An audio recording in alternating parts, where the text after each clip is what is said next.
Hello everyone, this is Catherine, and today I'm going to be doing my January TBR.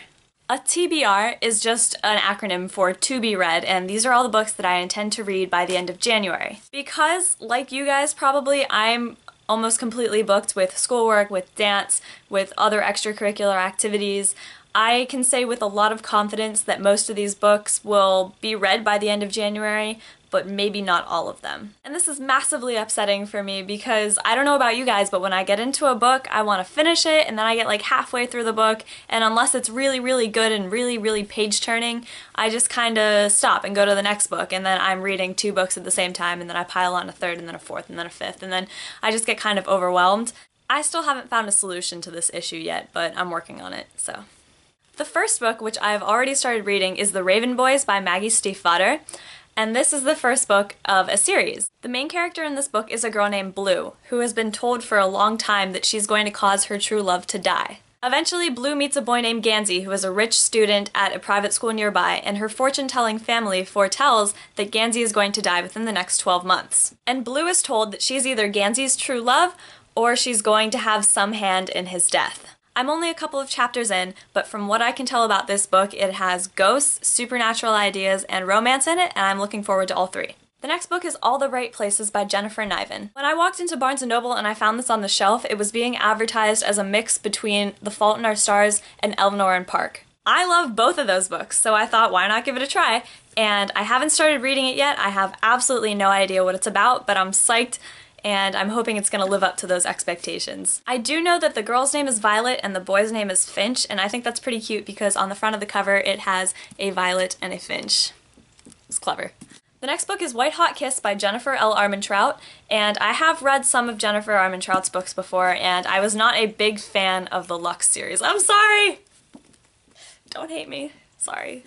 But as cheesy as the title sounded to me initially, I've decided to pick this up because it's about gargoyles, and I think that's pretty cool. I've never read a book about gargoyles in young adult fiction before, so we'll see how this plans out. The synopsis sounded pretty interesting to me, so I decided to put aside my skepticism and just check it out. The protagonist is Layla, and she is half demon, half gargoyle, and she has a kiss that will kill anything without a soul. Fortunately for Layla, she meets Roth, who is a demon and does not have a soul.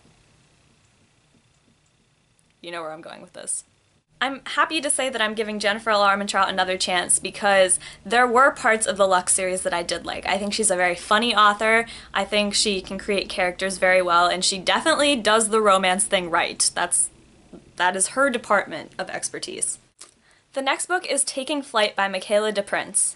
I really look up to the woman who wrote this book because she went from being a war orphan to a ballerina that dances all over the world on professional stages, and she's just absolutely incredible. I'm a dancer, and I'm incredibly inspired by the way that Michaela de Prince was able to overcome the racial barrier and circumstantial hardships and just obstacles all around, and she is where she is now, and that's just incredible to me. I will never become a professional dancer, but I think that this applies to different areas of your life. If you want to become successful in something, you have to get over the roadblocks, and you have to keep going and keep pushing, and you'll get there someday if you try hard enough. That was Inspirational Speeches with Catherine. Let's make it a thing.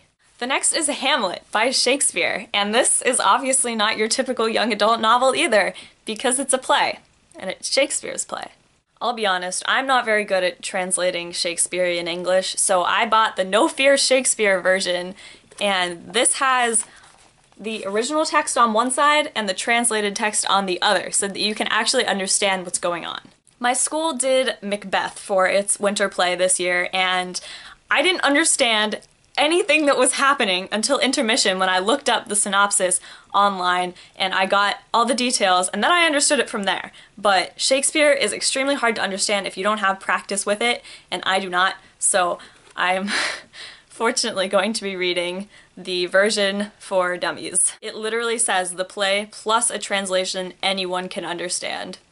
I'm never going to claim to be an expert on Shakespeare or any of his plays or translating them, but I really kind of want to be, and the only way that's going to happen is if I practice, so I'm going to read Hamlet by the end of January. And although 5 books is not very ambitious for 30 days, I'm still going to try because I do have a lot of schoolwork, like I said earlier, and hopefully I'll be able to get through all of them. I will post Goodreads reviews on every single one of them except maybe Hamlet, because I don't feel like I'm qualified to critique Shakespeare's work. And I'll let you know what I think of them when I'm done with them. I actually don't think I'm qualified to be reviewing Michaela de Prince's work either, so I will be reviewing 3 of these books, and I'll put the link in the description below to my Goodreads profile. And I also have my social media down there, so if you like this video, give me a thumbs up and subscribe for more. That's all I got for today, so bye!